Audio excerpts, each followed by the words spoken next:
नमस्कार, आपका मेरे चैनल में स्वागत है। आज मैं आपको शुक्रवार के दिन माँ लक्ष्मी जी की कहानी सुनाने जा रही हूँ।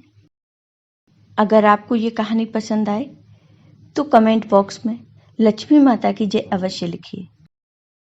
साथ ही अगर आपने मेरे चैनल को अभी तक सब्सक्राइब नहीं किया तो सब्सक्राइब कर लीजिए। बेल आइकॉन पर क्लिक जरूर कीजिए जिससे हमारे वीडियो के नोटिफिकेशन आपको मिलते रहें। अब सुनिए लक्ष्मी मैया की ये कहानी। किसी गांव में एक बूढ़े सेठ जी रहते थे।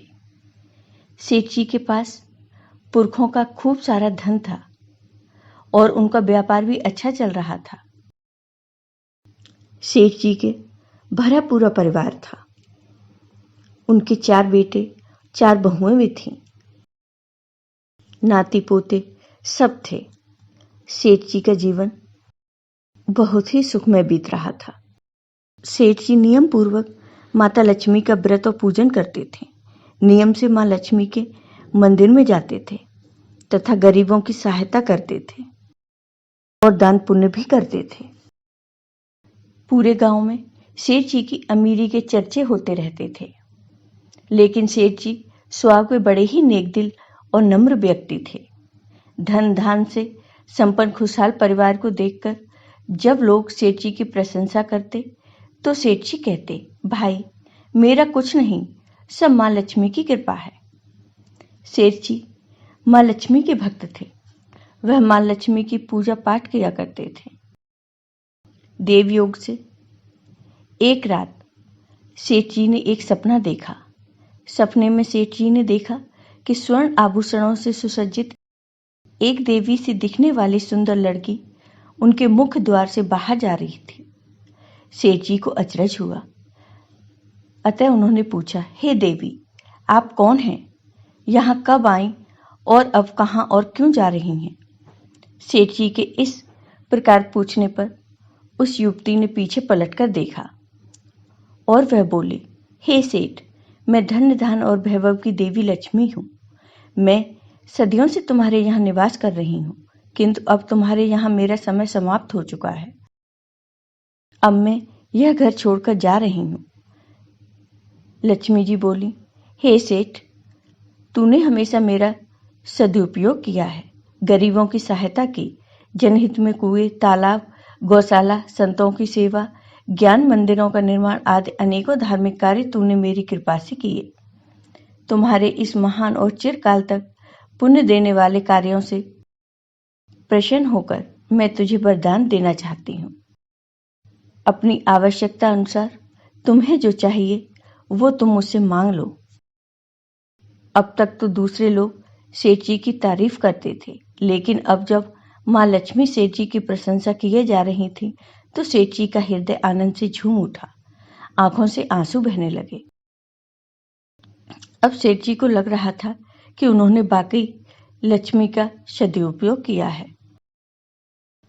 अतः भावुक होकर सेठ जी बोले, हे मां, आपके दर्शन करके और वीणा के मधुर वचनों को सुनकर मैं धन्य हो गया। अतः अब मुझे कुछ नहीं चाहिए। मेरा जीवन सार्थक हो गया। अब मैं संतुष्ट हूं। लेकिन यह तो सर्वविदित है कि देवी शक्तियां जब दर्शन देती हैं तो कुछ न कुछ अवश्य देती हैं।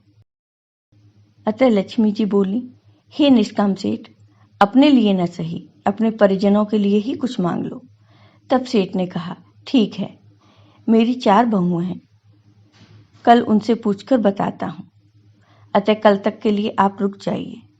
सुबह सेठ जी ने उठकर अपनी 4 बहुओं को बुलाया और कहा कि रात को लक्ष्मी जी मेरे सपने में आई थी और एक वरदान मांगने को कहा।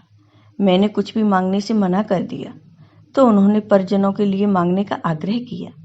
इसलिए अब तुम ही बताओ, मुझे क्या मांगना चाहिए जिससे तुम्हारा मनोरथ सिद्ध हो।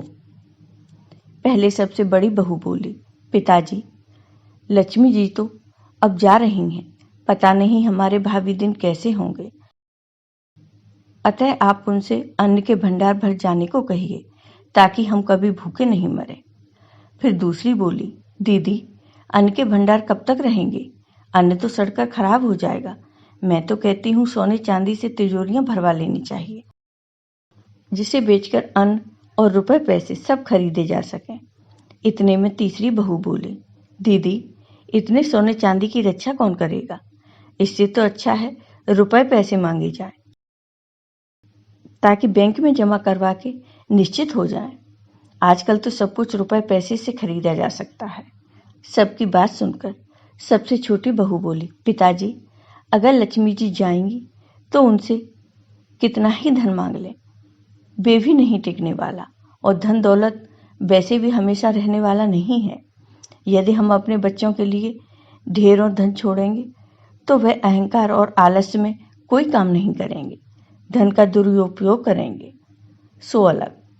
अतः आप लक्ष्मी जी से कहिएगा कि हे देवी, आपको जाना है तो जाइए, किंतु इतना वरदान देते जाइए कि हमारे घर में हमेशा धार्मिकता का वातावरण बना रहे, साधु संतों और सज्जनों की हमेशा सेवा होती रहे, सभी परिजनों के हृदय में ईश्वर की आस्था बनी रहे, सभी में आपसी प्रेम और अपनत्व का भाव हमेशा बना रहे। यदि इतना हो सके